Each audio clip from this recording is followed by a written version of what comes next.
Welcome to Sachs Realty's Tuesday Night Podcast, where we talk about anything and everything real estate. Each week, we deliver expert information enabling you to make better informed decisions while keeping more money in your pocket. If you're interested in real estate, this is your show. And we are live. Here we are. Happy Tuesday. Happy Tuesday, everybody. Hi, guys. Hey, guys. We're just, a little trying to get our stuff together here. We have so much stuff to talk about. We're trying to figure out what to say first. Yeah. We hope you guys are having a happy week so far. Yes. It's June. Yeah, it's June, the middle of summer almost, yeah. right? I mean, or beginning of summer. Beginning of summer. Beginning of summer. Yeah. Lots going on. Graduation, school's getting out. And, we're going to keep you abreast of what is happening in the real estate world. I say the middle of the summer because sales are so slow. I know. That it feels like we're in the middle of August or something. Yeah. It's a strange dealing time. With vacations and back to school, getting ready for back to school. I know. Sales are down like huge. Yep. Actually, across the country. They are. So. Speaking of across the country, you just got back from a trip to Florida. Yeah, we did as a company. It wasn't like a vacation or anything. It was hard work. He had a whirlwind couple days. I was not there. I was holding down the fort here, but him and Joe, Todd and Joe, traveled to Boynton Beach and Boca Raton, which I was corrected. I thought it was Boca Raton. A realtor told me, no, it's Boca Raton. So I could have told you that. Yes. Yeah, but if you guys have been watching us, following along, I took some real heat for saying that you weren't going with us. Oh, I know. Everybody thought that I was really mean to you by saying that you couldn't go. Yeah. Somebody had to hold the fort down. And guys, we really had a lot of fun. We are launching a brand new playlist that we think that you're really going to enjoy because, a lot of what we hear is, from buyers. We hear from our buyer audience a lot. And, of course, the unaffordability of housing across the country. And, we'll dive into this a little bit tonight about, what's happening with interest rates, where we think things are going, what's happening with home prices, the lack of inventory. These are some of the things we're going to discuss tonight. There's a live show. We want to take your comments and questions also. But we're starting this new playlist because we are going to travel around to cities all throughout the country and with our new highest and lowest. And what that really means is, what does your money from a home buyer standpoint, what does your money buy you in some of these cities in the lower priced home category and then the upper price category? And we're going to compare the two. It was fun. I mean, Boynton Beach, I guess, Boca Raton is like 45 miles, 50 miles north of Miami. So it was interesting to see, even we flew into West Palm Beach, we drove to Boynton Beach, and the difference between Boynton and Boca was huge as far as what your money can buy. And it was really 20 minutes away from each other. So we're comparing a lot of the area, the neighborhoods, and then going in some of these houses. And what's interesting about now being able to do this, we couldn't get into some of the highest price, not that you guys even care about it, but it is kind of interesting to see.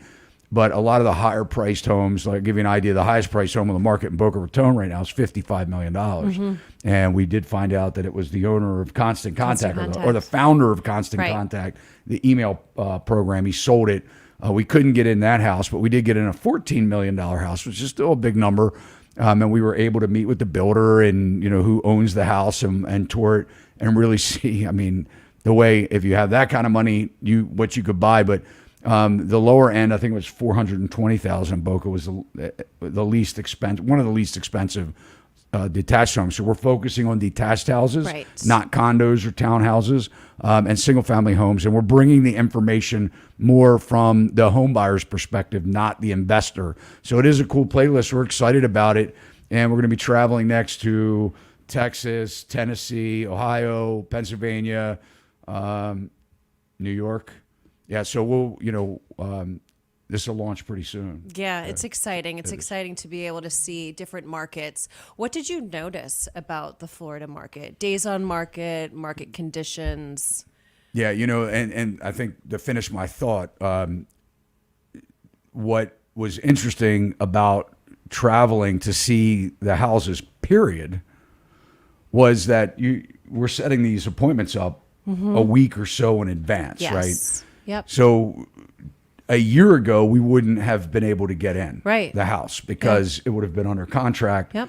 So obviously things are slowing down. What we booked the appointments, right? As you were booking these for us, one of the things we noticed, they're still active. Now, I will tell you that when we were in Boca, and you know this because you sent me the text message, but what happened was I woke up in the morning at the hotel and we were getting ready to go out in the neighborhood, and you had sent a text message saying that the agent had said that she wasn't going to come to the shoot. Right. And that the house was under contract the night before. The night before, yes. And it had been on the market, had a price drop of a pretty significant, I think $22,000 price drop in the $400,000 range. So it had a $22,000 price drop. It went under contract. And so, but the agent had said, hey, here's the number to the owner, text the owner when you are ready to go over. They're expecting you 9 o'clock. Right. So Joe and I, we were in the neighborhood, and we were shooting the intro of the day of the Boca Raton day. And she sent me a text message, the owner, saying after I'd said we'd be there around 9 o'clock, she said, I need to cancel. And, that they were still asleep and needed to push us back. So, I'm on the phone with Melissa saying, find me another house. We're from Maryland. I mean, my gosh, we can't waste this trip. And so, but anyway, little prayer moment. Next thing you know, 10 minutes later, I get a text saying, hey, we're trying to get the house ready for you. Come on, So we gave her like 30 minutes. We went and shot the house. But the interesting thing is the contract fell through. So the next day, I guess after I'd gotten home, they had the same day that we were doing the video shoot, they were having a home inspection. Okay. And apparently it was a young couple, and their parents went for the home inspection. And the inspection, from what I understand, went fine, but the people had backed out saying that the house was too small. So back on the market it goes. So good thing, because we may be very integral in helping push this house out to the public, that maybe somebody will buy it. Yeah. But we're in the $400,000 price range. It was a 2-bedroom, 2-bath house. I think it was around 1,200 square feet, if my memory serves me correctly. So, I mean, just to give you an idea of what, 400,000 in Boca Raton. Pricey. Yeah. Now, we were in Boynton Beach. It was in the twos. So it was in 200,000. It was a lower priced home. But yeah, so Melissa, we're still seeing that, the interesting thing with the conversations with the agents were that they're slow. Yeah. That they're very slow, and that things are sitting on the market. And that some of these houses have been under contract and they've fallen through. And as we know, being in the industry, that is like one of the worst things that can happen to a seller is that they accept an offer and the home falls through, whatever the reason. You're, now in the eyes of the next buyer, they feel that the house is, kind of jaded in some way, right? Yeah. There's something wrong. Wrong. Someone turned it down. Yeah. So yeah, but it was cool. It's exciting. I mean, we're, it's kind of cool to see what real estate is like in other parts of the country, and kind of opened our eyes to the way that things are even built. Because here in Maryland, I mean, we have a certain building. I was a builder. Did a lot of rehab work, contractor for many, many years. And it was interesting because I'm looking at the construction components, impact glass in Florida. They have outswing doors. When you think of your home, depending on where you live, I mean, I know here in Maryland, we're used to the main door, all the doors in the house swinging in. Right. And a lot of that is because you don't want those elements. You open the door and you're opening it in the rain, and the rain's coming down on you, if it's not covered. Well, in Florida, it's the exact opposite. They're outswing doors because they don't want the hurricanes to push the doors in, so they're hinged the other way. And just a lot of the construction that they use in other parts of the country, a lot of ICF, insulating concrete forms, that. Yeah. so that these houses can take a beating, But the house in Boca was wood construction. Interesting. It was wood frame, which is a lesser expensive house to build in many cases. And it just had a stucco outside to make it look like concrete. Mm-hmm. But then even, kind of, I know we want to get on with this, but even kind of talking about the roofing and the shingles. And, when you're dealing with, in Florida, you have a lot of high heat.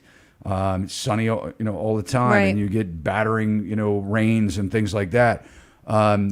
So their roof structure on the higher end constructed homes have the terracotta tile or, style roof, where we have more asphalt shingles. But the least expensive houses, a lot of the lower priced homes that we saw were asphalt shingle homes, which in that kind of extreme weather and heat just doesn't hold up as well as a terracotta tile. But anyway, yeah, but we're excited about it. We can't wait to bring you these videos, and we hope you guys are going to really enjoy them. I think that you will. I think they're a lot of fun to shoot, and I hope you enjoy them. Yeah.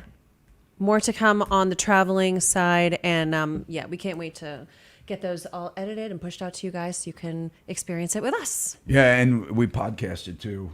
I heard, yes. Yeah, we had a couple, of our friends, podcast friends, that YouTubers, agents. John Williams, shout out to John. This is John Williams. Yeah. We actually did a lot of recording in his Boca Raton studio. It was fun. And then another guy, Chris Igo. Yeah. Shout out to Chris from Boynton Beach. He was on one of our podcasts on Tuesday night. Yes, he was. And so I had an opportunity to, put down a couple videos with him. And he's already posted one on his channel. You guys can cruise on over and let Chris know that we sent you. Yeah, we love the collabs. That's awesome. We got a lot of questions already. We have some questions coming in here. I know a lot of you are making comments because next week the Fed is meeting. And we could talk about that. Let's talk about it. Yeah. Absolutely.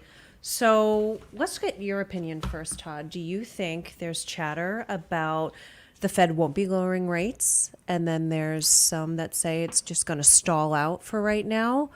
What are your thoughts? Yeah, I think a lot of the financial experts are, I know I saw a Bloomberg article that where they were, they're talking about the Fed pausing in June. The title of our podcast here, basically the Fed man-made housing recession. We're very interest rate sensitive in housing. And, we know what happened. I think over 5 percentage points in the last, since March of last year. And it really slammed the brakes on housing sales. And I think it was necessary because I think they should have raised rates earlier than what they did. And as a result, the prices, were out of control. And, of course, wage growth hasn't kept up with the prices of housing in general. And we've had other podcast guests that have come on and said, that, because people are making more money, they can pay more for housing. So, and we had a meeting today with, we had a loan officer visit us today in our sales meeting and went over a lot of things. And we know that now some of the debt to income ratios can be over 50%, right, which is scary. And all kinds of loan programs, which we'll talk about, that are competing to attract buyers to dive in. I don't know if it's going to be enough.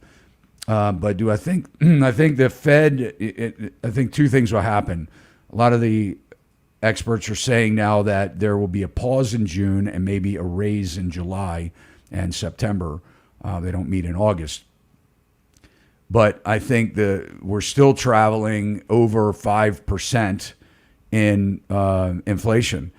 And, as far as CPI is up to more than double where the Fed wants to get us to at 2%, which I don't even know how that will happen without having 10% unemployment. But I think that because everything is backward looking, so the reasoning, and I think Jay Powell is even has maybe mentioned this, that it may be worth pausing in June to give the effects of the last rate hike time to play out, because we have seen unemployment go up from April to May, slightly, but it did rise. We also have seen where banks have collapsed, and from March on, they're a lot of banks are struggling, and with the takeovers, and I think that means that the credit is tightening. So it's becoming more difficult. I haven't seen it, but that's what they say for people to get money. I know businesses are having a hard time getting money, but I don't think that mortgages that it's very difficult to get a mortgage right now, especially with all of what we're seeing with these banks baiting. I call it baiting buyers to try and entice them, right. And all these, mortgage programs in different states. I know we've got a Maryland mortgage program here locally that a buyer can get 5%. I know. A 5% grant that essentially can be wiped out, but it's a silent second mortgage of 5%. It's huge. Yeah. That basically they give them. And that combined with some of the other programs, and the student loans also. Student loan forgiveness. Forgiveness. Up to $50,000 in Maryland.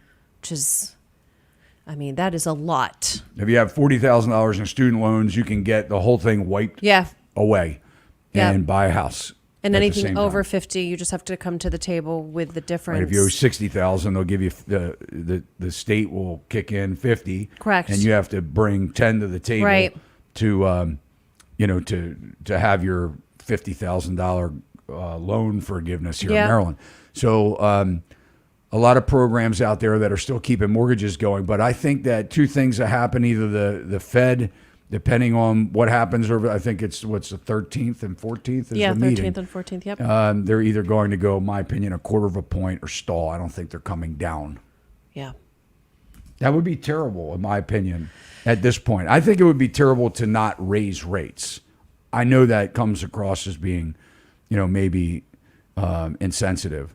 But I think that now we're starting to get the attention of, better pricing, price reductions. We're starting to see it. Yeah. Yeah, we're seeing some markets still price increases, but still not as much. We're seeing 3% increases over last year in some of the hot markets, not 15 or 20 like we have. Yeah, and I talked to two agents today, one in Idaho and one in Massachusetts, and they are mirroring the same type of thing, that longer days on the market, that there are buyers, but they're waiting more. There's a lot of buyers, but they're just having a tough time, lots of competition and low inventory. So we'd like to hear what you have to say. What's going on? Don't let me forget too. I want to talk about the renovation loans. Yeah. Too, before we sign off, because I think our audience would like to hear about that. I think so too. I think it's definitely important. Yeah. There's some good. If you are looking to buy right now and you can, find a house that doesn't exactly meet your needs, I do want to talk about some of the renovation loans. Mm-hmm. Even though I'm not a loan officer, I do know about these products that are out there that as things are slowing down, a lot of this is the real estate market is slowing down. Sales are slowing down. We can pull up the Mortgage Daily News article here, since we're talking about inflation. Mm-hmm. This is kind of an interesting article. It says inflation is still running too high. Recent economic data is beginning to convince investors that the Federal Reserve will not be cutting rates anytime soon. So other data that application volumes for both purchase and refinance loans decreased due to higher rates. We know that is happening, where sales are down, in some cases 40%.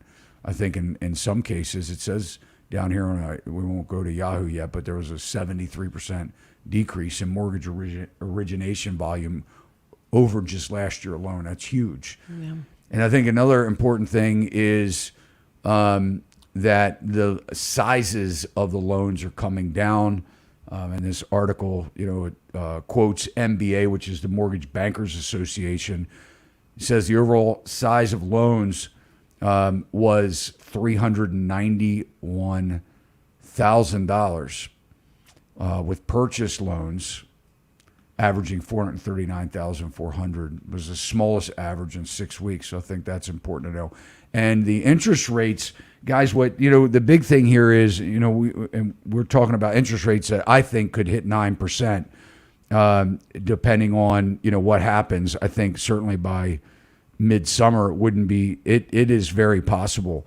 It just depends on that. The Fed has all of this in their, unfortunately, it's in their control.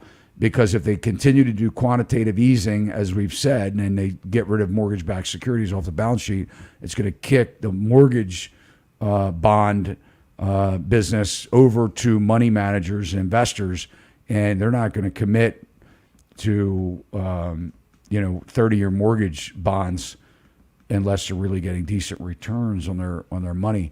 And I think with the amount of debt that's out there right now and the banks tightening, the money tightening, we can easily see eights, and we did see eights. We saw eights last week. We saw some eights, and 8% for mortgages. And I think here, in this article, and depending on where you look, and guys, you have to focus in. If you're looking for mortgages and you're looking at mortgage rates, you have to understand a lot of the stuff that you're seeing online is based on 20% down and really good credit scores. So, that's not really typical stuff. That's why a lot of people now are going to FHA, because FHA loan interest rates are less than conventional. Go figure. But, the average last week, 30-year fixed rate mortgage, 6.9% or 6.91% from the week before, 6.69%. But that also came with points. Almost a whole point, or 0.83 was the average points, meaning extra money that a buyer's bringing to the table to get the 6.91%. So definitely in sevens, for the most part, jumbo loans obviously are more expensive. That's what's really slowing the sales down. Yeah. I mean, it makes sense. But there was somewhere there was an article saying that the buyers are more prepared now. They were more, and let me just, Joe, do you have that? It just said there was a mention that even though, and so I thought that was a positive. Are you in the Yahoo article? Let me just see. And it could have been in this Chase article where it did say that buyers were right here. So, yep, it mentioned new home buyer research. Okay, you're in the Housing Wire article. Yep. So that was, we can touch on that later. Yep. But it was a positive to see that the preparedness from a first-time home buyer had gone up. I don't know where, I think that by now the buyers are, they're prepared that they can't afford a house, a lot of them, right? Mm-hmm. It's interesting. Last week we covered the 1%, Rocket Mortgage deal that they have out there. But and a lot of the comments, guys, were really fantastic. If you go back and you look at that video from last week and you read some of the comments, that's, the interesting thing is the comments from our audience are really where it's at. Yeah. Right.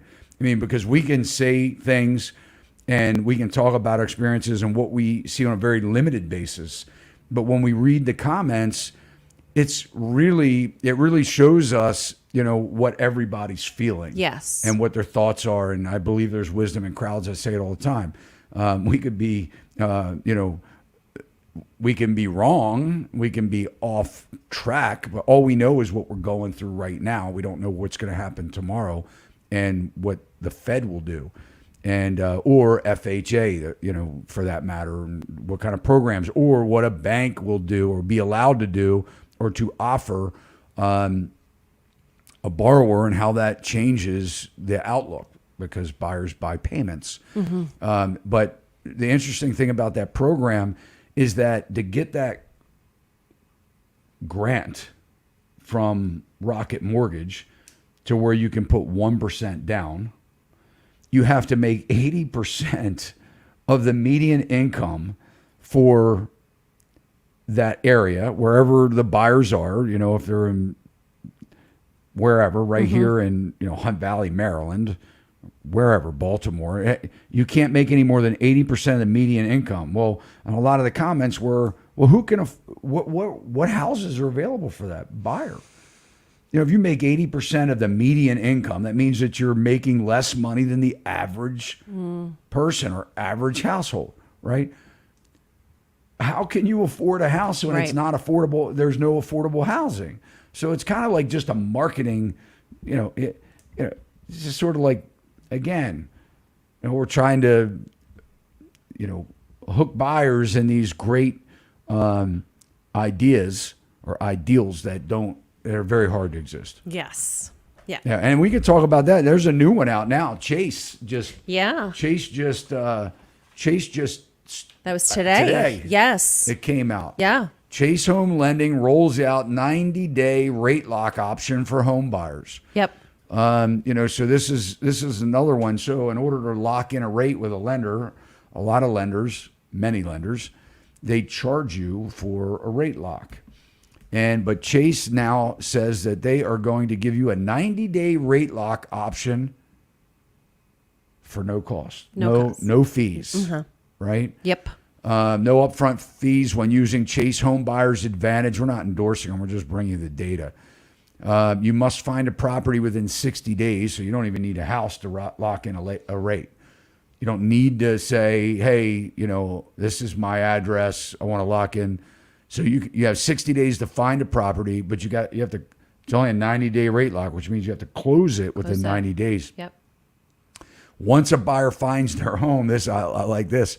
They have a lender closing guarantee that if they don't close within 21 days, the borrower gets $5,000 in cash. Yep. They're making sure that Houston, Ohio, Arizona, or Arizona. Chase offers a $200 pilot program to buyers where they say, hey, if you give us the deal that you have with your local lender, if we can't beat it, match it or beat it, we'll give you $200. So, these are the kinds of things we're starting to see now. Right. Where, these loan programs that are just trying to hook buyers. Exactly. Let's answer some questions. Okay, they're all making fun of the size of my laptop. They're what? They're making fun of the size of my laptop. It's huge. I hope that's what they're saying because I said that to you too. I'm like, what are you watching movies on this thing? Brad said it's like a theater. IMAX laptop. Right. We have speakers all the way around. This is amazing, man. We have. The lens makes it look bigger. Oh my God. I love my laptop. It's like a 36-inch laptop. Stop it. I did say that to you when you bought it. I know you did. I like it. I said, let's get Melissa a laptop. I didn't know we were getting her a television. You said that's quite large. I said, it's ridiculous. It's huge. We'd even care. Look, God. I take an iPad to listing appointments and stuff like that. I have a little iPad. I have an iPad too. Yeah, but this is just great. I think it's You're not awesome. putting it on the console in your car, center console. Definitely That's not happening. Definitely not. Right. Okay, let's get to some questions. I like to drive with mine on the console. Yes. Oh, moving on. We have People would be like, whoa. Well, why are you bringing that into the house? Whoa. Like, what's going on? What do you have there? Really magnified. What do you have there? Looks like a cashier drawer. You collecting money? Am I going to owe you money today? Oh, goodness. That is funny. Cosmos, thank you. Oh, man. Super sticker, super cash, super chat. Super cash. Melissa, thank you, Cosmos. Melissa has recoined. I have. Super chat is now super cash. Yes. New rebranding. Yes. It's in her cash register computer. Comes through. Whoosh. Oh, my God. Comes the money. It's a printer. Okay, back to business. Thank you, though. Thank you so much.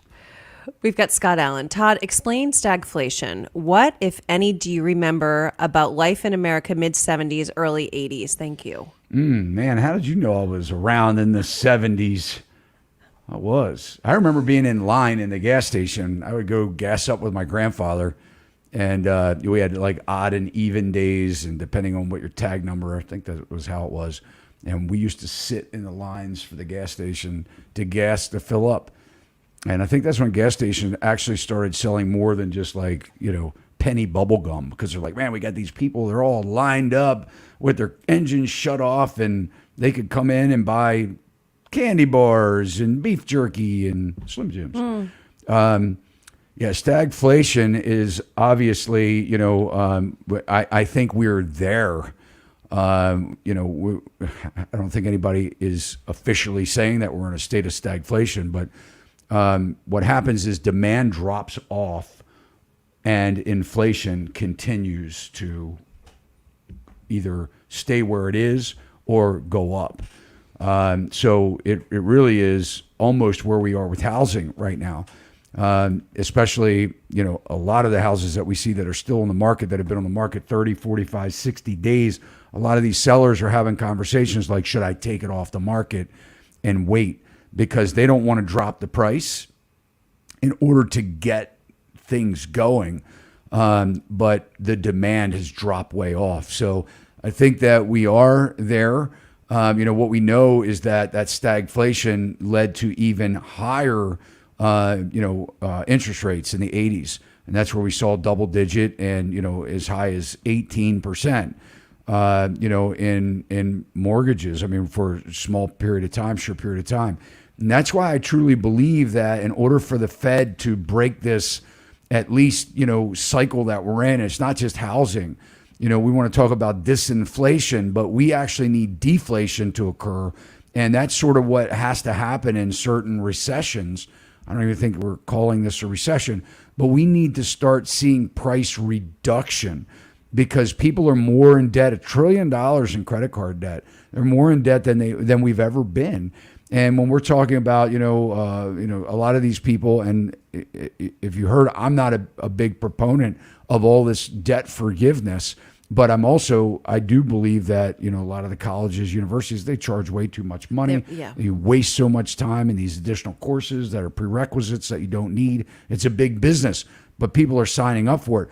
But there are a lot of people that have $200,000, $150,000 in college debt that's been deferred. But so I think that we are at a point where we are seeing stagflation, and I think it's something needs to give.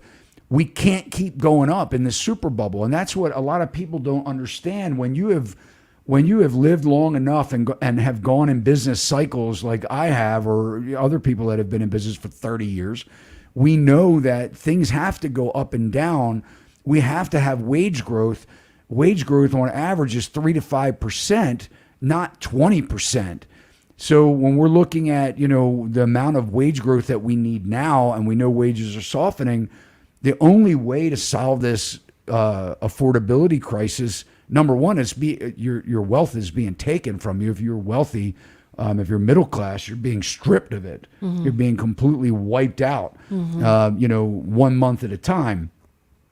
And I think that's what's happening. You have the wealthy that are, I'm talking about, the multimillionaires that I'm not against multimillionaires, or I'm not against wealth, but they're not as affected when these inflationary times occur. It's not going to really change their lifestyle. I mean, Jeff Bezos is not he does not care. Elon Musk does not care. I mean, strip away a lot of their stock. I mean, come on, they're still not going to have to worry like, you and I, and, do we have enough to, fix the car? Take your automobile into the mechanic, for crying out loud. I mean, you were like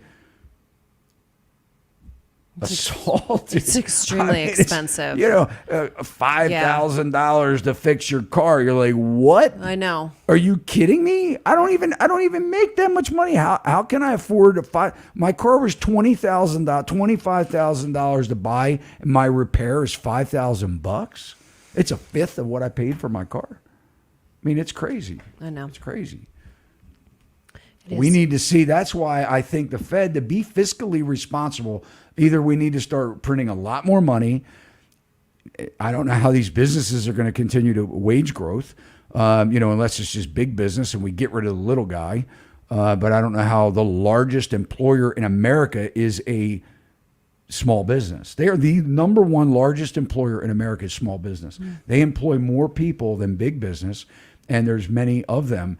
And I've said it, plenty of times. I mean, a business owner will pay their people. A small business owner will pay their people before they pay themselves. I've done it. I put my check in a drawer and not even, you don't say drawer, you say draw. I say draw. Right. But they put their check in a drawer, right? And it makes me feel funny. Like I talk with some kind of an accent or something. It's something has to happen. I think it would be terrible for the Fed to reduce rates right now, even though I don't want to see people paying more, but we need to force prices down. We need to do something to reduce these prices overall. We have got our friend Chris Igo saying hi. Hi, Todd and Melissa. Chris. We miss you down in South Florida. Hi, Chris. I just plugged you, by the way, buddy. I don't know if you were on when we were talking about you, but yeah, I talked about our podcasting together, and to check out your channel. Yep. Chris, a good guy. So we've got a question here from Sela K. Are you starting to see sellers more willing to negotiate? Are they understanding the market, or do they still think it's a seller's market? And a lot of this has to do with their agent. You have two types of agents. You have agents that tell them to stand strong, and you have agents that are like, you got to reduce your price because you're not going to sell it, and I'm not going to get a commission check. Somewhere in between there is a fine line. Yes, sellers are they are starting to look at it and go, look, and look, if you guys are selling right now, if you want to hold on to your house for 10 more years, your price is you're at a low point in your price, right? Because we know house prices, they somehow continue to appreciate year over year. It's a supply and demand business. Obviously, if they're not breaking ground on, they could be like the 40s, where after World War II, the government reduced red tape and allowed builders and developers to build more affordable housing. We need that. But, they have a way of restricting that to keep prices high. We have plenty of green space. We have a lot of tree huggers, and I love trees too. But if you go up in a helicopter or an airplane, you'll see there's a lot of green space. But I think that the amount of 2 and 3 or homeowners that own 2 and 3 houses, I think we'll start to see that go first. But the sellers are starting to get rid of those second homes. A lot of people are starting to realize that if they went into the rental business, that they don't want to do that anymore. So some of this property that's coming on the market, they have so much equity in it, they're like, let's just cut it loose and drop it $20,000 and get it sold. And there, I want to say, we're seeing that. I belong to this group, this Facebook group for Airbnbs, and they are saying that they are having more vacancies, that a lot of them, not everywhere, but in certain pockets, it's not what it used to be because more people started. Yeah, there's so many. Competition. Yes. Yeah, I mean, you can look, you can see one house is $350 a night. A house, very close to it is $160 a night. Yeah. And, there may be a huge difference in quality and comfort and things like that. Right. But a lot of people don't care. I know. They don't want to spend the money. They don't want to hold on to the money. Right. Yep. So if it's not the profit that a lot of people hope for, and people don't realize it's a job. So by the time you have an Airbnb, and let's say you can sleep 8 or 10 guests, and you book it and it's 4 guests, you have to clean the whole house. You can't just assume that they didn't use a bed or, use space just because, some people make beds. Yeah. I do a lot of times. I stay in a hotel, I make the bed. Or I straighten it up and make it look like I didn't even sleep in it, right? Yeah. I don't move when I sleep. I just lay down and that's it. Because I'm exhausted. Because I work hard. But yeah. Nightcry did have a comment, just a follow up. I have people negotiating after just 3 days on the market, not getting where we want it, but they are negotiating right away. Yeah, I'd like to know more information on that. I appreciate that comment. I'd like to know how, what, if you're still watching, maybe you could just comment on, what you're seeing as far as the negotiations. We're seeing that we are still seeing some sales over list price, or certainly at list price. And when I say over list price, I was just talking to an agent today, and she said that she's losing contracts for her buyers at like $1,000 or $2,000. That's it.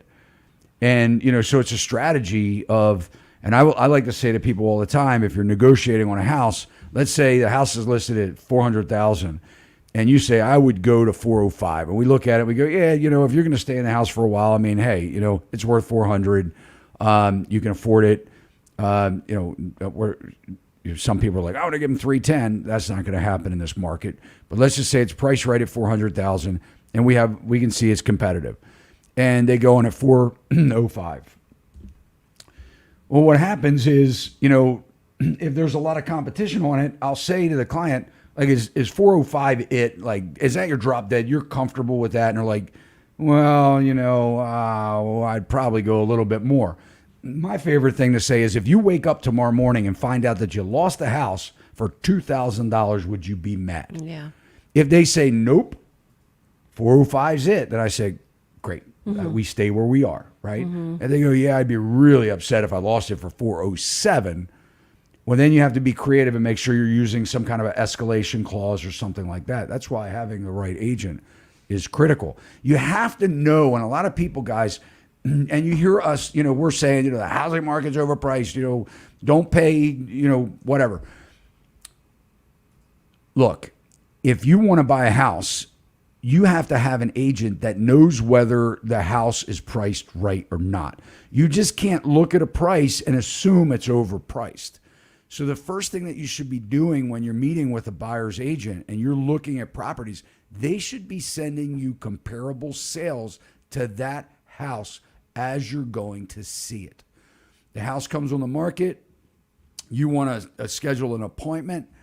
You should be looking at documents in your email, in your inbox, that says these are the 3 houses that have recently sold in that neighborhood. Make sure it's true comparables. You can't do a half a mile radius because you'll be crossing major intersections.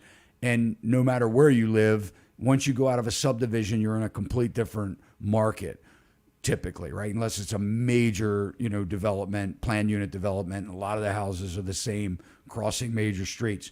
But in any case, you should be looking at comparable sales so that you can get a good idea with photos on what that house sold for just a few weeks ago, right? And then you can see if that's a value in that house. Now, if it's way overpriced from that and your agent's saying they put this on the market, it's way overpriced, well, then the agent should be calling the other agent and saying, I got a question for you. I'm looking at the comparable sales. I'm seeing your new listing here. I'm going to show it, but can you tell me how in the world you came up with the price? And what's going to happen is one or two things. The agent is going to say, maybe, well, I told my client, I mean, they shouldn't say this, but you'd be surprised of the breach in confidentiality that we get all the time by just asking a question. Well, I told them and they said, well, we're going to try it out for 2 weeks. And if it doesn't sell, then we'll drop the price. Thank you. I appreciate that information, right? Or they say, well, you're not looking at the right thing, or, you don't understand something or what. I'm going, tell me what I don't understand. Explain it to me. What am I missing here? But if you find a house that's priced right in the right market, your right market, you're going to have to play ball and negotiate, or you just won't get it. And if you're continually not getting your offer, you have to either look at A, your agent, right, or B, your own, whether you're being unrealistic in your own reasoning. So just to follow up, Nightcry did respond. One was 315, 1 acre, but a lot of trashy homes around it. Offered 265. They went to 289. Another was 5 acres, an older form house listed at 400, offered 315, and they only countered at 395. And then there was one more follow up to that. We are looking rural. I know comps are hard, but we get year-old comps back from the agents with a frowny face. Yeah, and the more rural you are, the harder it is to do a comparable sale, especially when you're talking about specialty properties, if they're farms or ranches or things like that. So you have to really start diving in, and you may have to go back a year and things like that. So it's what the appraiser is going to do anyway. They're going to go further out, and in that case, they may look at more of like a replacement cost kind of assessment. If you were to build it, what's it going to cost? But what I'm talking about is a lot of generalization. There are certainly exceptions to every rule. Real estate is a little bit of guesswork, but there is some science to it as well. And you just need to make sure that you're dealing with an agent that understands the science aspect and the creative side of it also. Mm-hmm. We have a question here from Backrack. If everyone is overpaying for homes in a neighborhood, does that raise property taxes for the surrounding homeowners as well? Yeah, so it depends. It's a great question. A lot of states offer homestead tax, credits, and basically, if it's your primary residence, you're kind of capped on what your tax hikes can be. But certainly when the new buyer comes in, they're the most affected by the assessment. But yeah, it is going to reassess your again, comparable values. So they're not going to necessarily raise your rates based on the new neighborhood that goes across the street. They're still going to look at assess your property for its quality and, its age and all of these types of things. But yeah, when you have comps that are in the neighborhood, direct comps, they are certainly affecting your property values. And it's a way the government makes a lot of money. Mm-hmm. That's one of the things, guys, we have to say. When we watch money become cheap, it allows people to pay more for something. And, and more people want to buy because the money's cheap. So it's kind of like a string that's, kind of pulling strings here of saying, hey, we're going to raise the rate, lower the rate. The Fed has used the tool of raising and lowering interest rates to get us out of recessions. So we're in a recessionary time. We want to stimulate the economy. We drop the rates. Now we're dealing with inflation's not coming down. Mm-mm. We're still dealing with sky-high inflation, sticky inflation. We're dealing with a lot of products that aren't coming down. They're going up. And interest rates are up. That's stagflation. People are buying less because they can't afford it. I got to tell you, I am still surprised. They say groceries are coming down.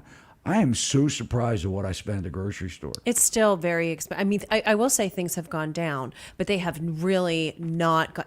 Every time I go, it's a lot of money. It's a lot of money. I'm looking at what I'm getting. And let me tell you, prices are coming down, but the products are getting smaller. Yeah. I went and bought a loaf of bread at the store. And a week later, I went and bought another loaf of bread. But I had that whole loaf, the exact same kind of bread. And I said, look at this. I compared them both to each other. Mm-hmm. And it was a good 15% smaller. Yeah. In that same brand, same loaf in 1 week.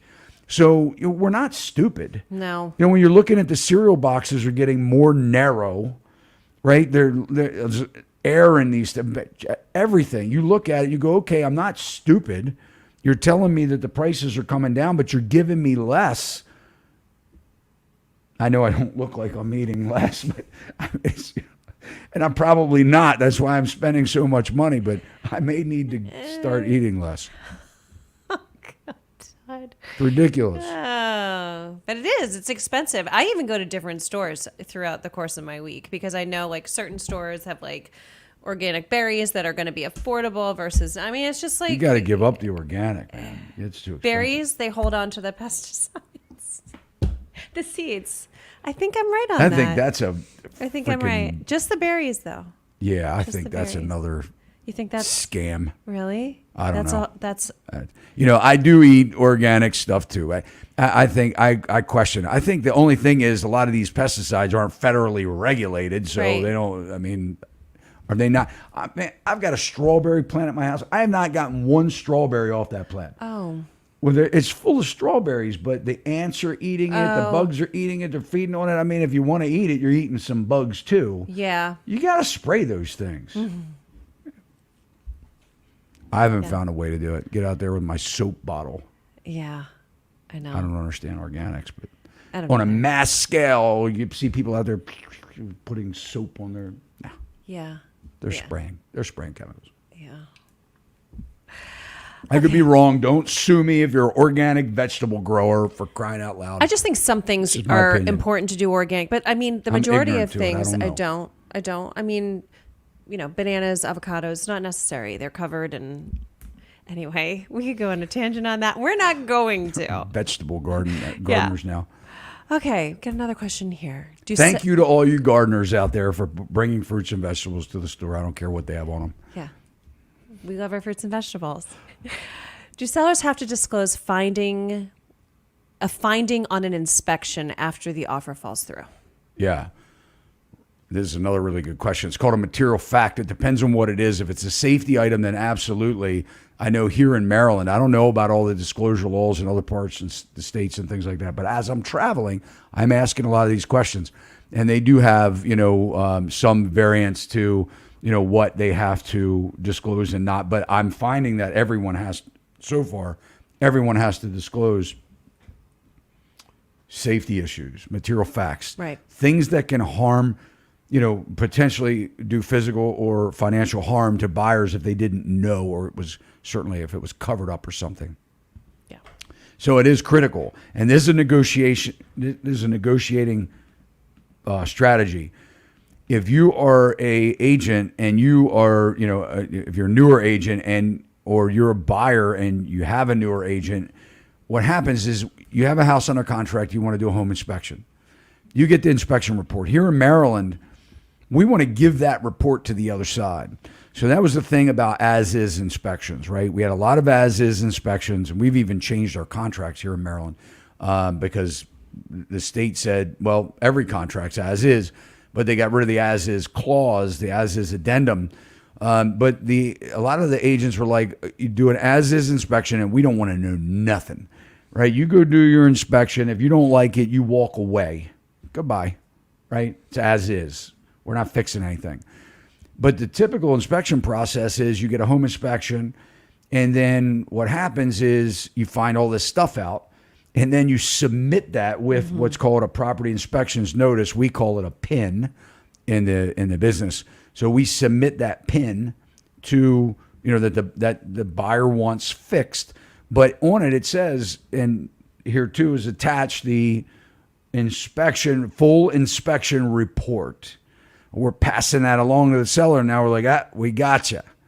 Because now if you tell us no, you, Mr. Agent, have to let everybody else know. Your seller either has to fix it anyway, or now you have a disclosure issue with a material fact that you have to say, yeah, they found that the breakers were bad, or it was a fire hazard, or that, the sump pump was pumping into the storm drain. That's not allowed. Or the back deck is falling off the house, is dangerous, and we want these things fixed. And they go, well, we're not going to fix them. You go, well, wait a minute. You're going to have to tell the other buyer. You're going to have to fix them.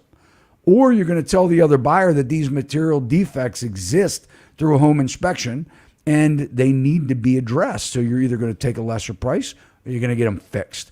And so if you're a good agent, or even if you're a good buyer and you don't have a good agent, you need to make sure you ask those questions. Like, don't they need to disclose this stuff to the other side now? Chances are, yep, they certainly do. So that's why a lot of times, if you're a seller, you may not like to hear this, but that's why a lot of times, even with buyers, I'm like, man, let's just get this thing under contract. 'Cause I can look around and say, man, we're going to have fun on this on inspection time, right? Now, it doesn't always work out. Don't listen to my strategy here because I don't always use it. It's based on the conversations I have with the listing agent. It's based on, available inventory. It's based on my buyer and what they can afford and not, what kind of risk they can take. But when I'm looking at something and we're going through it to show it, and I'm looking around going, yeah, these are some material facts here that need to be, this is going to come out in inspection. I'm not so worried about whether we have a price that's $5,000 more than what it should be, as long as the buyer is comfortable moving forward and spending money for an inspection, because I think that a lot of it we can negotiate on the back end, and because the seller doesn't want the house to go back on the market unless they're not advised properly. And, and the other thing is, it's going to be material facts that are going to be disclosed, and we're going to make sure that they know what's wrong so that we get them fixed and at least make the house worth what we're paying for. How do you feel about buyers walking through a home that is listed as is, but they bring a licensed home inspector with them, and they have a good amount of time, say they have, 45 minutes to an hour to be able to walk through and get a good feel for the home? Do you feel that that's adequate? So, I don't want to get myself in trouble here because I'm not an attorney, but speaking about Maryland, I mean, really Maryland didn't really have any as-is laws. Basically, contracts are certainly between the buyers and the sellers, and if they say that it's going to be as-is or inspections for informational purposes only, then that contract is between the buyer and the seller. Mm-hmm. But when we talk about, the new changes, the new contract changes that we have here in Maryland, they say that the contract is as is. Right. The house is as is. It's as it is advertised or exists. Where is as is? So when we look at, the agent may say that the contract is an as is sale, but the bottom line is if they are accepting an inspection addendum, then they're accepting that the buyer can come back with some requests. Doesn't matter what they say. If they want to sell it, they're going to negotiate. But the big thing is, you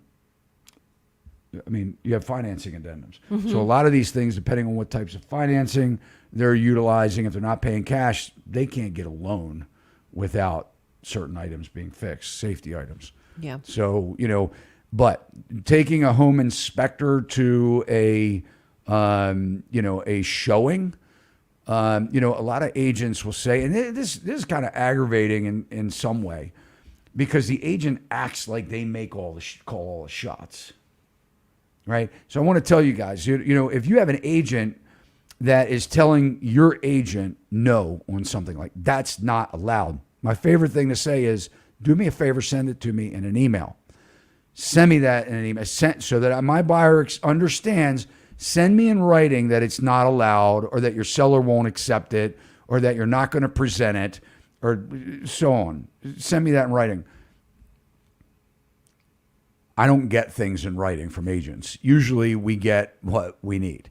And, so because I'll say, my buyer wants to ask the seller this question, or wants this, answer, or, wants to do this instead. Or so the agent should not be telling you, no, I'm not going to do that. Right. Because it's not between the agent is not the one that makes the decisions. If they are, they'll send it to you in writing. But typically, I want to hear it from the seller. My buyer wants to hear it from the seller. So, do I have a problem with the buyer taking a home inspector to? As long as he's not taking things apart. Mm-hmm. I'm not. The seller's not giving you permission to do a home inspection. Right. But if somebody wants to go through, don't take the panel apart and go in this invasive without permission or some kind of addendum. You shouldn't do that. Mm-hmm. You shouldn't do that. But, if you want to have an inspector or a contractor go with you to give you an idea of what it's going to cost to make it, a kitchen looks dated. Hey, I'm going to go look at this house. I'm going to bring my contractor because I want to know, hey, what's it going to cost me to get a kitchen renovation in here? Yep. I don't see anything that's wrong with that. But again, just can't take their house apart. Yeah. Excuse me. So we've got another question here from MH. My neighbor has expressed interest in purchasing my house. Been my neighbor for 30 years. Do I need an agent or will an attorney do? I mean, I would certainly say you need a real estate agent. An attorney is not a real estate agent. And if they are licensed, then that's what they practice every single day, inside and out.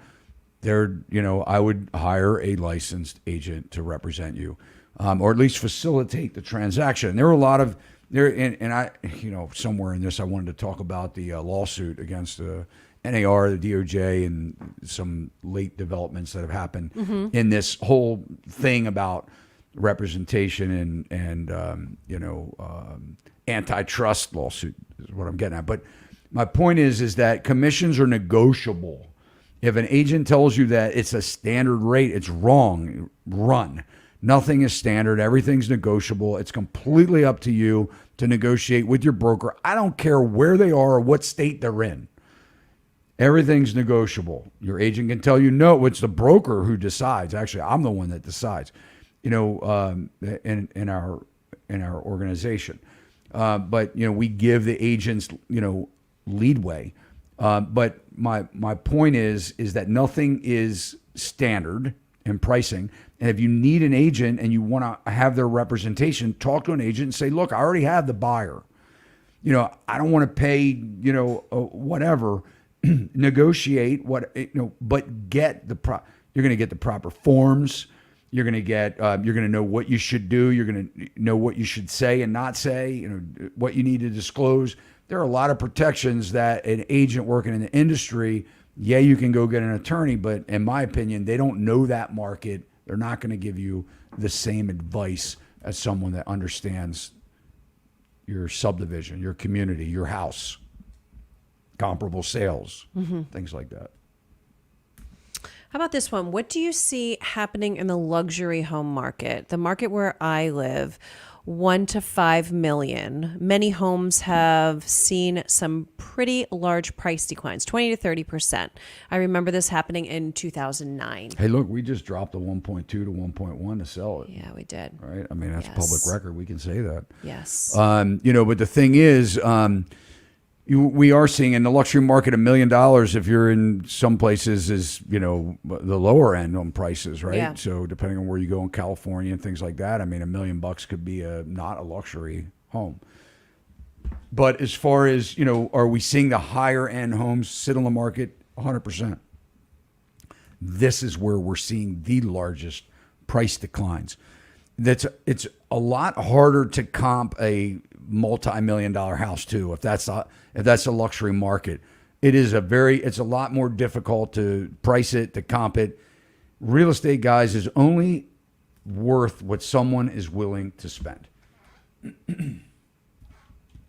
Right? I mean, that's the bottom line. That is right. And let me just add to that. Sure. Because when you're in a luxury market, there's a lot of what some people consider like gaudy. it's not for everyone. It's not for everyone. Right. When you look at a basic house, you look at it's not very eccentric, right? Nobody's personality is really in there, or it can easily be changed or modified. You could have a $400,000 kitchen that another person absolutely hates. Yeah. So they're looking at, it's a $3 million house. They're like, man, this is the most disgusting thing, tile, backdrop, countertop, whatever that I've ever seen. And if we want to buy this house, we need to rip it out. Mm-hmm. So when you get into luxury markets, your house doesn't appeal. And that's why we say to people, like, you want to build for your largest audience. You do all these things. You put a putting green in your backyard, and they don't golf. What does that mean to them? Yeah, that's Nothing. true. They're going to rip it out. Yeah. And some people don't like pools too. Also, where you were down in Boca, it is not uncommon that these homes come furnished too. Some of these homes. Yeah, I don't want to talk about that, boy. Yeah, but you're right. So they got some tricks. Yeah. They got some tricks down there. But yeah, I mean, it's they come furnished, and this do. is it. This is the way it comes, and you're buying everything. yeah. Yeah. Yep. Agreed. Okay. So we do have another question here. How about this one from Bravo? Do you think new home starts will start dropping faster than older homes? I mean, this is a real. I mean, we're seeing the new home market. There's a couple things that are happening with new homes. Number one, the quality of construction is just going so far downhill. They're putting these things up. We're short on skilled labor. They're doing things that just make no sense to me. The craftsmanship is just it leaves a lot to be desired in some of these new construction communities. But as far as the starts, we're seeing where some builders, depending on their market, are just forging ahead and doing quick settlement. They'll get the house to a point to where it's dried in, it's under roof, but they won't do a lot of the furnishings. They'll kind of stall right there and let the buyer come in and pick and customize once it's already kind of like under roof, so that they can do a quicker close, a quicker settlement. So we are seeing where builders are like, we're just plowing ahead. We're just going to make it happen. And, but I think that they're the ones that are driving a lot of these ARM loans and things like that. So people really need to be careful, because they're getting themselves into a situation to where, in a couple of years, if the rates don't go down from where they are, people won't be able to afford these houses. But I think that we're going to see, certainly new home construction not. We don't see people breaking ground and developing like they did 15 years ago. Right. Yeah. Yeah. How about, this was an interesting question that Scott Allen had. Does $20,000 seem high to have an arborist cut down and remove 5 large trees? Again, I'm sure it's area specific. Yeah, it is area specific, but no, I mean, not really. I mean, it depends on where you are, whether they're big poplars or, big oak trees. And I mean, there are, a lot of really big trees that are dangerous, and depending on whether they have to bring in cranes and things like that to take them out. Right. I've seen where, $4,000 or $5,000 a tree in some big mature, trees is not unreasonable. Mm-hmm. And everybody's labor cost is not, I mean, people aren't making $8 an hour. You figure that their laborers are still, depending on where you are, they're making decent money, because you can't find people to do that kind of work. How about taking the wood with them? I mean, do they, because I know there's a value in that. I know a lot of people. Not what you'd think. Really? No, it's not, in foresting. It's not. Usually they cut them up in, logs, and they pay to dump. Huh. Yeah, a lot of the, unless you're dealing with some real veneer style trees, and, you have a lot of it, you're timbering, you can get, they can sell the wood depending on what it is. Yeah. But not usually what you would think. How about this, Todd? How do you feel about commenting on this? Can you make commentary on the home builders whose stocks have surpassed their all-time highs, like Lennar Homes and DR Horton? Even materials like BLDR are at all-time highs. Yeah, I mean, it's, you have to look at, who has the inventory, who has the land. A lot of these builders, they have it. It's a hot commodity right now. When people don't understand that, when these builders are breaking ground in the communities, you've got two different kinds of builders, right? There's backup.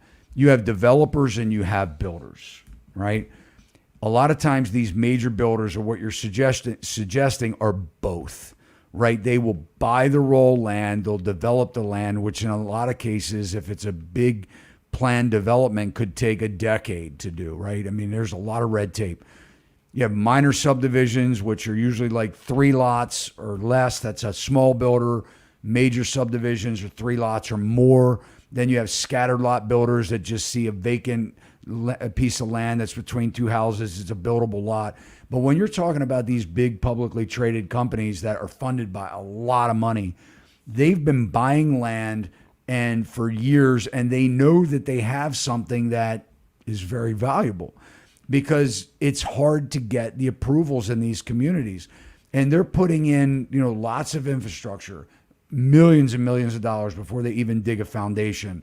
Putting in roadways, curb and gutters, stormwater management, a lot of impact fees, upgrading streets, water supply, sewer lines. So there's a lot that goes into these. That's why we're not seeing these big builders. They're just not. They're not going to fail like a lot of people think that or hope that they will. You will see some builders go out, but for these major home builders, they have a lot of inventory, a lot of, and they know that over the next 10 years, there's going to be a limited supply and a high demand. So, it's not a surprise, with the amount of limited development that's been happening over the last, 10 to 15 years. Mm-hmm. There was a question that I just wanted to, I like this one, Kate C. Is it better to buy a home for $400,000 and update it as opposed to buying an updated home with furniture for $500,000 in terms of real estate taxes? Well, you're going to get a tax assessment. So, what happens is when you file for a building permit, you're alerting the tax assessor that you're doing improvements, and somewhere along the course of you when you go to fill out your permit, at least everywhere that I've seen, and in multiple states, there is a question on the permit that says how much you're spending on your project, and if you're spending $100,000, you can't put down $5,000, right? Because you're going to have inspectors that are coming out to your house.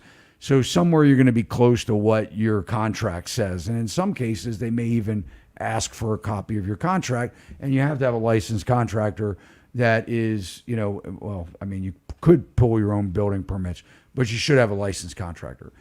But my point is that it really just comes down to, the tax assessor somewhere upon your final inspection, your use and occupancy, they're going to send the tax assessor in to have a look at what you've done.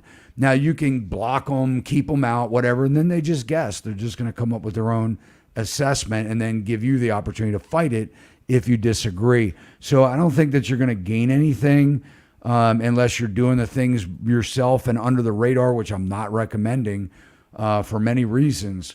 But the difference would really come down to personal preference, personal taste, getting what you want specifically, not what someone else has built. And, one of the things that I do want to talk about, and is a good segue here, is that there are a lot of renovation loan products that are out there right now. VA, conventional, and FHA all have renovation loan products if the home is going to be your primary residence.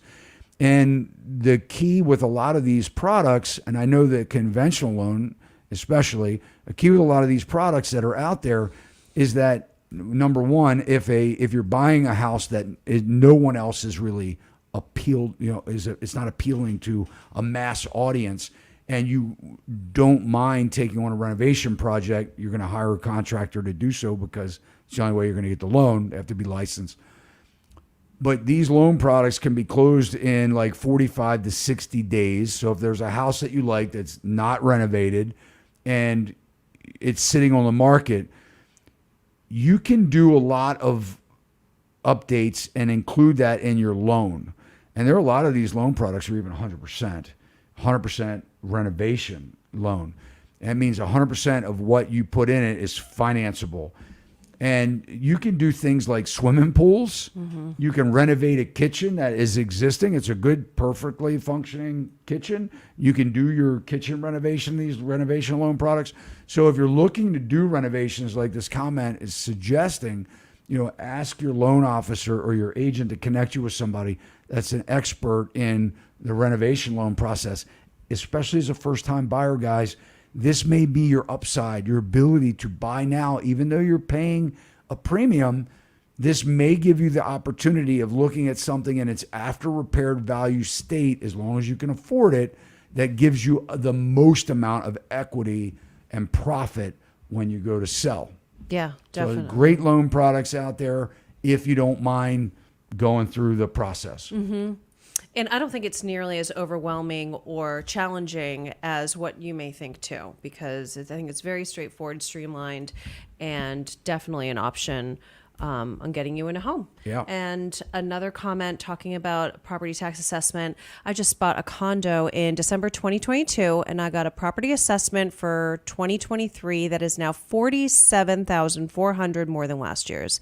Is this good or bad? How did they come up with this? All I did was paint the place. Yeah, well, I mean, you just bought it in December of 2022, so that's why you're being assessed on the current value. So if the owner owned that house for a couple of assessment cycles or even one assessment cycle, what's happening is now that selling price is what triggers the assessment. So you buy something at 150,000, or you bought something that was assessed at 150,000, and there's always, you're always paying more than the assessed value in most cases. But now all of a sudden that property sold for 350, it was assessed at 150, you're getting assessment because you're not protected by that homestead tax credit because of what you just paid in most cases, right? So now you're being assessed at the new purchase price, and whatever percentage of assessed value to purchase price that municipality has, that's what you're now bumping up to in your new tax cycle. So from here on, if you're protected by the homestead tax credit, you should be capped at what it can go up from here. But this is what a lot of people, guys, have not realized in spending, really paying 40% more than a house was worth just 2 years ago. They didn't realize that, hey, they bought a mortgage and now they're looking at a tax assessment. Now their escrow just went up. Now their monthly payment just went up. Now their insurance just went up 30% in one renewal year. Right. Now all of a sudden your mortgage payment that you thought was locked in and couldn't go up did. Well, and then you got Jim Curtis here saying they should file something with the county assessor to appeal the assessed value. Good luck. Yeah, good luck with that. We did see that in the housing crash of 2008. There were actually people, there were jobs created. They would say, hey, I'm going to fight your tax assessment for you, and you pay me what I save you in 1 year. So if I can drop your taxes $2,000, that's my fee, or whatever. That's just an example. But in order to do that, is you have to prove that the tax assessor that they made a mistake. And with the hot real estate market that we've seen with 40% gains in the last 2 years, right. Good luck. Yeah. Unless we see massive foreclosures and major price reductions, they're already assessing it for less than what you paid for it anyway. Mm-hmm. They're not assessing you for the whole amount. It's a percentage. When you look at your tax bill, you'll see what that percentage is. But yeah, you're gonna have a tough time saying that. Oh yeah, well I did really pay 40% more than it was 2 years ago, but I want a break on my taxes, and I don't know about that one. It's like going in a grocery store and telling them you don't feel like paying 6% or 8%. You want to pay 4%. Not going to happen. Right. They say, well, just put it back. Don't buy it. Don't buy it. Can you talk on this, Todd? Has the VA loan become more competitive? The required appraisals, inspections, etc., made it less desirable in the last couple of years? Yeah, VAs actually. I mean, look, you're going to have a safety inspection, certainly. But I think people are accepting VA. I think VA is a good loan option right now, and it's there's a lot of feel good to it as well. With the seller, we're seeing where they aren't turning their nose to it now because properties aren't selling like they used to. I mean, there's still cash in the marketplace, but it's a very small percentage of buyers are paying cash. Most of those are second home buyers that are going down in home. They sold their house for $1.6 million. They paid $900,000 for it. They've got hundreds of thousands of dollars in equity. They're a cash buyer. They moved from California. They sold their house for $4.5 million, right? They paid $3 million or $2.2 million for it. They've got so much equity. They come into Nashville, Tennessee, and buy a house for $1 million, and they pay cash. But this is not the norm. Most of the buyers are first-time buyers, or a large percentage are first-time buyers and investors. Your second home buyers are, about a third at best of the houses that are sold. Oh, Charlton made a comment. I love my VA loan. Best deal I made. Yeah, I think VA's Fee is a good product. It's assumable. I mean, it's a lot, if you sell, I mean, there are a lot of, advantages to it. And you're protected on a lot of the fees that, that you're charged. You can't be charged certain fees on it as well. We had Nash Home Happy give insight into your area, watching all the live show and Q&A here in Washington State, closer to Tacoma. Inventory slowly going up. Distressed houses not selling. Good old houses are selling for $30,000 to $60,000 over asking price. Yeah, and depending on what the price point is, I mean, that may represent 3 or 5% over asking price.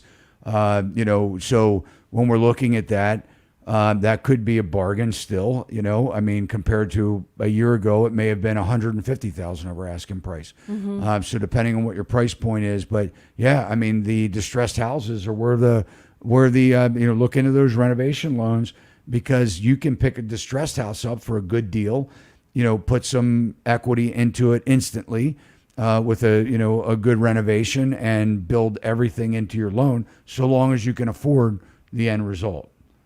The end payment. And then we've got Lex C. There's got a lot going on. I have looked for a house for 2 years. I finally found a house I loved, and my offer was accepted.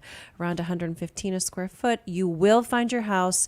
To all the people on the sidelines. Yep, and Lex C, we appreciate you choosing Sachs Realty. Yes, we to do. Help you. Yep, it's a real pleasure to see that you have found the home that you love. And it's a great house, and it's a great story. Yes, it is. So how about this, Todd? Can you provide us some insight on front foot fees in Maryland? Is it tax deductible? Yeah, that's a good question for your accountant. I don't typically answer things that are tax deductible or not. But front foot fee can be bought out. You can prepay it. It is a cost that goes into your taxes. So, but check with your accountant on that. Mm-hmm. And let's just see if we had another. Yeah, so we've got a lot of good questions. Lots of good questions tonight. So what was it that I missed? I touched on the renovation loan. I mean, anything else that we touched on the need reservation, to talk about? And then we talked about the originations of the refinance. Definitely at a low. And I mean, we have hit a good amount of our highlights. Yeah, so good way to kind of segue. Joe's looking at me like we're missing something. Did we cover that? The Yahoo Finance article? We can pull it up. Okay. See what we've got on that. I think it was just the biggest thing was, loan originations being down 73% according to this article. And mortgage origination volume year over year. That's huge, right? Mortgage originations for Q1 of 23 were their lowest levels since 2019. So, and then refinance originations at their lowest level since 2014 because everybody got their 3% or 4% loan. Nowhere to go from down, down on that one. Yep. I think this is one of the reasons why the sellers have been slow and kind of give up their 2.74% 30-year fixed rate mortgage, right? For cheap money. There were a lot of people that benefited by that. If you bought in 2020, boy, you're still in good shape. Yeah. If you bought in 2022, you're probably underwater. Probably. But before June, you might be underwater in your home and need to stay put for a little while. Especially first-time home buyers. Yeah. Yeah. I know we plugged our website a couple times. We got a new website that's launching. We used to say, if you're anywhere else in Maryland, reach out to us. If you're looking to buy or sell, we can connect you with one of our amazing referrals in a city near you. The problem is because, and we're so grateful, you were bombarding us with what was happening. You were bombarding us with requests that we couldn't even keep up with it. And it was taking us weeks to get back to people, and we were frustrating some people. But this new website that we're launching has a map of the U.S. It's going to be really cool, guys. You'll be able to click on. It's going to take us, we're populating it with agents every day. It's going to take us, it's not launched yet, so don't cruise over to Sachs Realty and expect to see this yet. But the neat thing is that we're putting our referral network on the website so that you can click with them. You will be able to book an appointment with them at 10 o'clock at night, whatever, 2 o'clock in the morning. You can book an appointment for the next day or a time that's convenient for you. You can see their social media, their bios, their videos, their photos, their, all kinds of stuff, and, and connect with them directly without us, because we don't want to be the cog in the wheel that prevents you from being connected to somebody that you should talk to. And we're also, this is also going to go for lenders, title companies, insurance companies, insurance agents, eventually contractors, things like that, to help you to find the people that you need that we've, done some research on. We've taken the time, we've vetted them. We know that they're going to be a quality agent for you. And it just really cuts out the middleman. You're going to be able to go straight to connect with them and then be on your way to home buying. Yeah, July 1 is our target launch date with it. So July hopefully 1. we'll be on track with it. We think you guys are really going to enjoy it. And a lot of other things too, online courses, free downloads, free resources, checklists. You'll be able to download, if you're interviewing agents, there's an agent questionnaire that you would be able to just download it, print it out, and when you're interviewing agents, ask them the common questions that we like to suggest that you ask. Getting your house ready for the market, free downloads on how to do that, what you should be focusing on, how to get your home ready, things that you can all find online. But a lot of times, guys, this is the information that you find online are just from good writers, not people that are in the business doing it, living it, and hearing it from buyers and sellers. So we just want to continue to bring that good value, the good information to you so that we can help you and kind of elevate. And our goal here, if you're in the industry, you should reach out to us, because our goal is to kind of elevate our industry so that we can guarantee that more people are going to have great transactional experiences and not be frustrated with the industry at large, because there are a lot of professional people out there, guys, that are qualified to help you buy and sell, and we want to make sure that you can get to them. So yes, and they can get some merch too. Yeah, some merchandise. Yeah, we're gonna have some of our gear. You'll be able to buy our quarter zips and short sleeves and some other stuff too. Yeah, we're designing for agents in the industry. Yes. We got a little store, and so good stuff. It's good stuff. But anyway, guys, we appreciate you spending your Tuesday night with us. Yes, so grateful for all of you, your comments and questions. Thank you so much for spending time with us this evening. And if there's something that you want to hear on here, a guest that you think that we should bring, we do have a amazing podcast. Hopefully it's going to launch. It's one of my favorite mentors in the industry. His name is Chris Crone. Shout out to Chris here. I sat down with Chris Crone, and really cool interview. He's more on the investing side of things. For those of you that are looking to buy, that want to take advantage of renovation loan products and things like that, I think it's going to be a value that this interview will be something you'd like to see. We're posting that on Saturday, but you can also cruise over to Chris Crone. He's not in as good a shape as I am. I work really hard to look the way that I do, but he's a bodybuilder, and he's actually won some awards and stuff. But check him out on Instagram, whatever. Good guy. But anyway, guys, thanks so much, and we will, until next time. See you soon. See you soon.